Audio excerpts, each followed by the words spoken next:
Salam guys, Muaz Malik di sini. Selamat datang ke video untuk tahun 2024 ni. Kira video pertama lah untuk tahun ni. Dan hari ni kita nak bercerita berkenaan dengan smartphone terbaru daripada Vivo, iaitu Vivo X100 Pro. Maka semalam 3 hari bulan 1 aku berkesempatan lah untuk pergi menghadiri majlis pelancaran untuk Vivo X100 series ni. Dan dalam event tu, selain daripada diorang showcasing diorang punya kelebihan produk diorang, Vivo Malaysia juga turut memberitahulah kan tanda harga jualan rasmi untuk produk diorang. Dan untuk pasaran Malaysia, Vivo Malaysia bawa masuk 2 produk lah untuk series X100 ni, iaitu Vivo X100 dan Vivo X100 Pro. Vivo X100 dijual pada harga jualan RM3,499 untuk model 16GB RAM, 512GB. Manakala untuk model Pro, dia dijual pada tanda harga jualan RM4,599 untuk model 16GB RAM dan 512GB. Jadi aku pun sebenarnya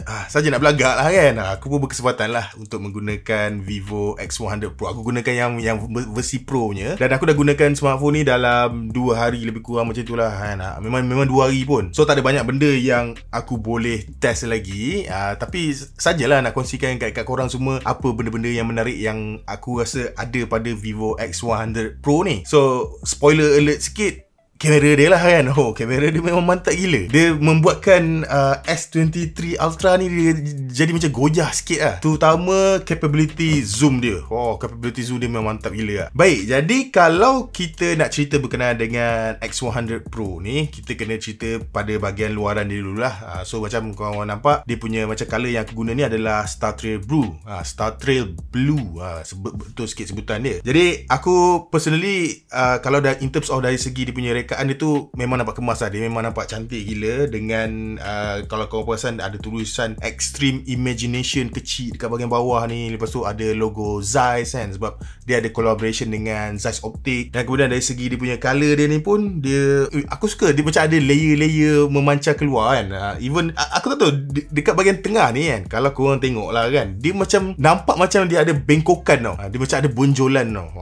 Tapi dia ilustrasi mata je lah. Sebab in real life sebenarnya dia flat je. Dia flat, and kemudian ada satu bonggol kamera lah, yang mana bonggol kamera dia ni memang besar gedabak gila. So mungkin bonggol dia ni akan jadi macam satu benda yang turn off sikit lah kan untuk korang kan, sebab dia memang besar, memang tebal. Tapi untuk aku personally, aku boleh maafkan lah, sebab sensor yang diletakkan pada sensor kamera yang diletakkan pada bonggolan kamera dia ni memang sensor yang mantap lah. Contohnya macam kamera utama dia gunakan IMX989 1-inch sensor. Ada kemudian dia ada kamera ultra wide, dan satu lagi dia ada kamera, ini yang kamera aku paling suka sekali, iaitu kamera telefoto dia. So dia punya kamera telefoto ni dia menggunakan floating element punya design yang baru. Dia bukan periskop biasa je, dan dia zoom sehingga 100mm lah kalau dalam focal length untuk kamera mirrorless tu. Dan apa yang menariknya lagi, bila dia ada kolaborasi dengan Zeiss ni, ada banyak jugalah benda yang dia dapat. Contohnya dia dapat coating T-Star tu kan,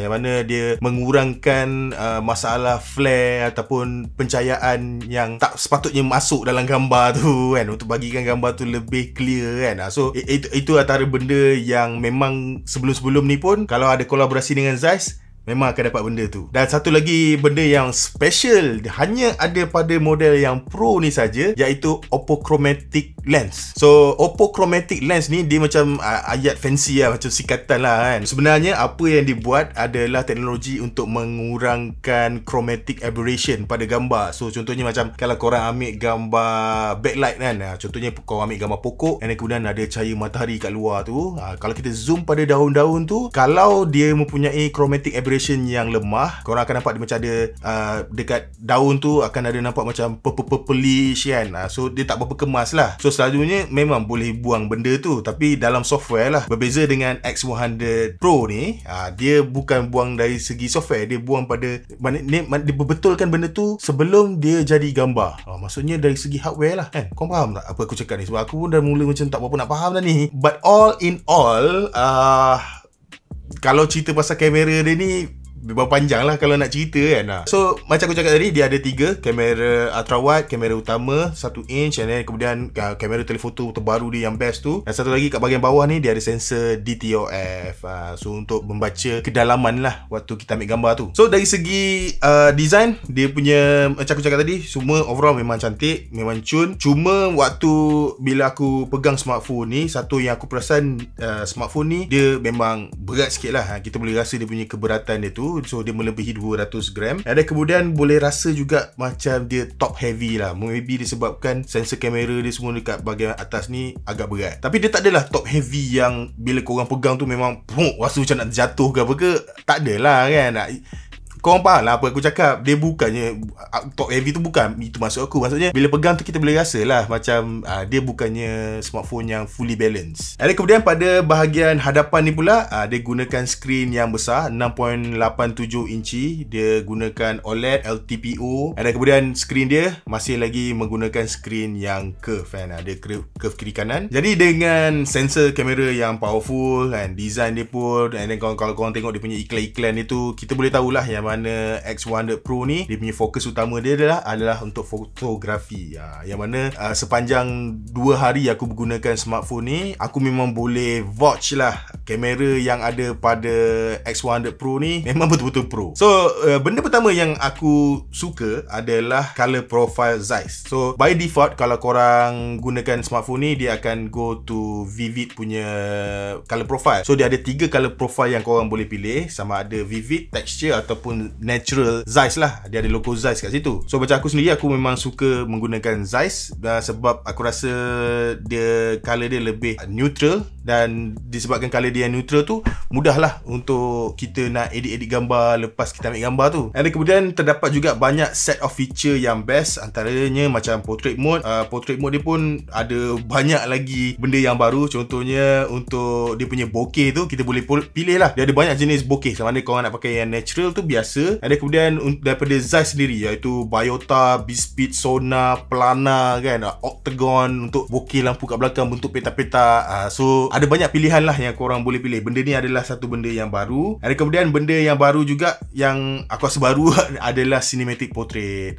So cinematic portrait ni kita boleh ambil video blur kat belakang, tapi yang bestnya dia ada dalam resolusi yang tinggi, iaitu 4K. Sebab kebanyakan smartphone yang aku perasan, kalau dia gunakan fungsi cinematic blur macam ni, dia tak boleh nak go sampai 4K pun. Maksimum pun 1080p je. So tak apa-apa sharp lah kan, tak shock lah. So bila dengan capability boleh record 4K 30 frame per second ni, dia adalah satu benda yang lain lah daripada kebanyakan smartphone lain yang ada feature ni. Jadi kalau nak cerita pula berkenaan dengan result gambar, aku memang tak boleh nak bercerita lah sekarang ni kalau nak cerita pasal dia punya capability portrait mode dia ke, sebab yelah aku baru pakai 2 hari dan aku tak guna pun lagi feature tu. Tapi benda pertama yang masa aku terus guna waktu bila aku mula dapat smartphone ni adalah dia punya telefoto dia. Telefoto dia memang cantik gila lah. Dia macam mana lah, bila aku nak sebut cantik tu susah juga kan. Apa Muaz ni kan, semuanya cantik kan, apa benda pun cantik. Tapi macam mana aku nak cakap kan. Okay, kalau sebelum ni aku kata S23 Ultra, telefoto dia cun, cantik kan. Kalau masa tu aku boleh bagi maybe 9/10. Tapi dengan adanya Vivo X100 Pro ni, S23 Ultra aku, dia punya telefoto dia dah tak jadi 9/10. Dia mungkin jatuh jadi 6/10. Dan sekarang ni tahta untuk 9/10 tu jatuh kepada Vivo X100 Pro ni. Sebab dia boleh mampu bagi gambar telefoto yang sangat super sharp walaupun pada 10 times zoom. Itulah benda yang aku rasa kebanyakan smartphone yang ada sekarang, yang banyak iklankan berkenaan dengan dia punya fungsi telefoto, tak mampu berikan apa yang ada pada Vivo X100 Pro ni. So gambar telefoto dia tak kisahlah pada 4.3 times zoom ataupun 10 times zoom, mengancam lah walaupun pada kawasan siang terik ataupun pada kawasan yang gelap. So itu menandakan yang mana marketing diorang yang bercerita berkenaan dengan dia punya floating design untuk dia punya telefoto periskop tu semua, betul lah kan. Sebab memang nampak dengan nyata yang benda tu menjadi. Tapi aku rasa gambar yang cantik ni pun dia bukannya 100% pada hardware sajalah kan, pada sensor kamera je. Sebab aku rasa dia ada mainkan peranan pada dari segi software jugalah. So Vivo X100 Pro ni dia ada satu chip khas untuk processing image yang dinamakan sebagai V3. Yang mana V3 ni memang tujuan dia adalah memang khas untuk fotografi je, untuk proses gambar-gambar yang diambil je. So benda tu boleh nampak lah sedikit sebanyak membantu kan dalam memberikan gambar yang sharp. Dan bercakap berkenaan dengan kamera telefoto dia ni lagi, selain daripada kita boleh ambil gambar telefoto jauh tu, kita juga boleh gunakan kamera telefoto dia ni untuk ambil gambar makro kan. Gambar yang kecil-kecil, barang-barang kecil, kita boleh ambil gambar tu sebab dia punya focal distance dia tu dekat kan. Dia so kalau korang ni jenis fetish dengan serangga fetish apalah ya kan, maknanya korang suka ambil gambar serangga ke kan, semut-semut kan, benda-benda yang kecil-kecil tu kan, sesuai lah untuk korang gunakan Vivo X100 Pro ni. Jadi habis bercerita berkenaan dengan kamera kan, ada banyak lagi kalau nak cerita pasal kamera ni kan, pasal dia punya capability night shot, astrophotography, and the capability video, banyak kan. Tapi kalau aku cerita kan, nanti korang boring pula kan. Aduh, kamera je dah berapa minit. So kita jam lah pergi ke tempat lain pula. Kita go pula kepada dia punya hardware dalaman. So Vivo X100 Pro ni dia menggunakan chip daripada MediaTek, chip flagship MediaTek, iaitu MediaTek Dimensity 9300. So 9300 ni kalau cerita daripada segi performance dia tu, dia tak adalah powerful macam Snapdragon 8 Gen 3, tapi dia juga tak adalah bawah macam sama level dengan 8 Gen 2. So korang anggap je lah performance dia ni tengah-tengah lah, di antara 8 Gen 3 dengan 8 Gen 2. Dan dengan performance yang macam tu, boleh guarantee lah kalau korang nak main game yang AAA yang ada pada mobile punya smartphone ni, game-game mobile ni, memang korang boleh mainkan dengan lancar lah. Dan kemudian sama dia juga support untuk ray tracing punya teknologi. So once bila developer adopt dengan benda tu ke dalam MediaTek Dimensity 9300 ni, korang akan boleh menikmati lah kan pencahayaan ray tracing tu. Kemudian dengan penggunaan chip ni juga, korang boleh aktifkan fungsi frame interpolation kan. Dia macam menambah frame rate pada gaming tu, dan kemudian dia juga boleh menaikkan resolusi pada gaming tu. So bila korang main game, contohnya macam korang main Genshin Impact tu semua, dia akan nampak lebih super sharp dan akan nampak lebih super smooth sebab dia ada penambahan frame rate. Ada kemudian dari segi OS pula, dia menggunakan Vantage OS 14. Vantage OS 14 ni aku okey je dengan Vantage OS 14 ni. Adalah serta benda yang aku tak berapa suka, contohnya macam dekat home screen ni, korang boleh nampak kan, home screen ni gap antara app bawah dengan app dekat atas ni terlampau tinggi. Iaitu satu benda yang aku tengah cuba juga macam mana nak selesaikan problem ni. Tapi dari segi benda-benda lain, fungsi dark mode kan, ataupun light mode, ada kemudian dari segi fungsi notification, app drawer, semua lebih kurang sama je dengan operating system Android yang lain. So korang boleh buat lah customization dari segi warna kan, material UI punya style tu memang ada lah pada Vantage OS 14 ni. Untuk capacity bateri pula 5400 mAh, memang besar untuk sebuah smartphone flagship. Untuk 2 hari aku gunakan smartphone ni, performance bateri dia tu tak adalah nampak memberangsangkan sangat. Tapi aku pun tak boleh nak komen dengan lebih lanjut sebab baru 2 hari je pakai. Sepatutnya macam kebanyakan smartphone sekarang, dia ada teknologi untuk membaca cara penggunaan user dia orang kan. So maybe ambil masa sikit lah untuk dia belajar cara aku gunakan smartphone dan optimiskan cara penggunaan aku. Dari segi charging pula, dia support 100 watt hyper charge, dan kemudian korang juga boleh gunakan untuk penyasan secara wireless. Jadi berbalik pula kepada skrin hadapan dia, last sebelum kita habis video ni. Skrin dia ni mempunyai kadar kecerahan yang sangat tinggi lah, iaitu dia boleh pergi maksimum sehingga 3000 nits. Memang tinggi gila lah. Dan kalau cerita dari segi dia punya ketajaman skrin pun, dia punya pixel density adalah 452 ppi, yang mana memang sangat super sharp. Dan yang paling penting sekali, dia ada LTPO macam aku cakap pada awal video tadi. Skrin dia LTPO, so dia boleh pergi sehingga 120Hz. Dan last sekali, sebelum aku lupa, dia orang juga ada bagi tahu yang mana Vivo X100 Pro ni, dia orang improve dari segi range untuk signal. Ini kan selalu aku perasan juga orang duk komen lah, signal tak kuat lah, signal tak kuat. Yang ini dia orang kata signal memang kuat. Tapi sama juga, yang ini aku kena test dulu lah kan, tengok sama ada betul ataupun tidak Vivo punya claim.